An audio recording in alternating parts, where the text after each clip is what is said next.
तर नमस्कार मंडळी, हा आहे माझ्या यूट्यूबवरील पहिला व्लॉग. मला असं वाटते नक्कीच तुम्ही हा व्लॉग पूर्ण बघाल. गाडीत बसलो आणि आमचा प्रवास स्टार्ट झाला 5 AM सकाळी. तर गाडीत आम्हाला खूप बोर होत होतं. नंतर आम्ही नाश्त्यालाही देखील थांबलो होतो. तर हे होतं आमचं ब्रेकफास्टचं हॉटेल.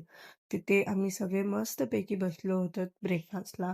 त्याच्यानंतर आम्ही मस्तपैकी डोसा ऑर्डर केलेला होता. आम्ही सगळे वेट करत होतो डोसा कधी होतोय.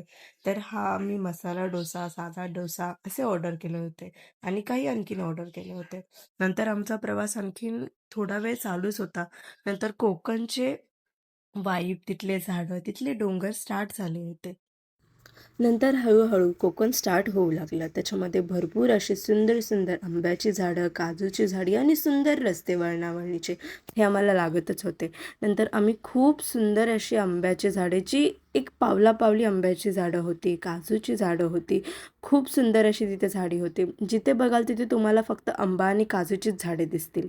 तर आम्ही काही ठिकाणी थांबून ती आंब्याची झाडं, काजूची झाडे जवळून बघितली होती, पण ते मी या व्हिडिओमध्ये रेकॉर्ड नाही करू शकले.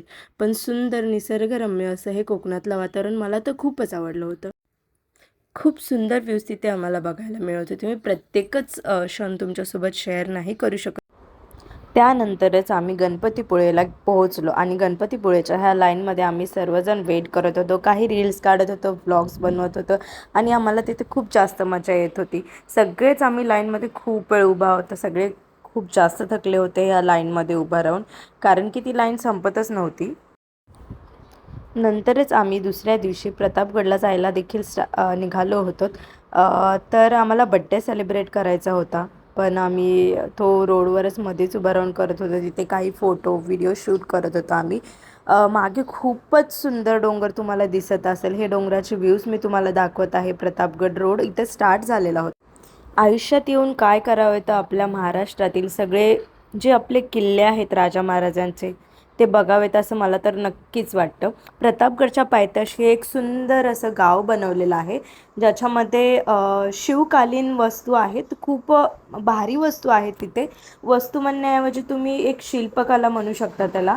तर त्या काळातील बैलगाडी, जी आता आपल्याला जास्त नाही बघायला भेटत, किंवा त्या काळात आपले जे युद्ध करणारे आपले जे सैनिक होते, अ, शिवाजी महाराजांच्या काळात कसे गाव होते, तेव्हा ज्या ज्या नवीन किंवा जुन्या पद्धती होत्या त्या काळातील, तर त्या सर्वच तिथं होत्या. ज्या नवीन पद्धती आपण आता यूज नाही करत ते होतं. जसं की इथे बघू शकताय तुम्ही, जातं ते आता कधीच यूज केलं जात नव्हतं.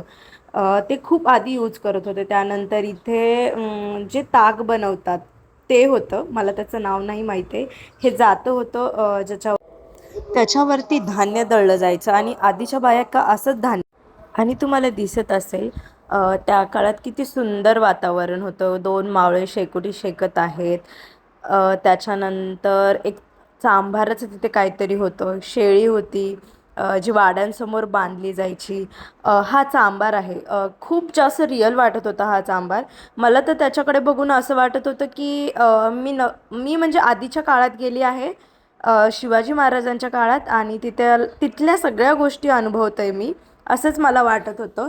त्यानंतर अशी सुंदर सुंदर घरं तिथे बनवलेली होती. मला असं वाटते, जर तुम्ही कधी प्रतापगडला गेलात ना, हे गाव नक्की बघा. प्रतापगडच्या वर चढण्याआधी हे गाव आहे.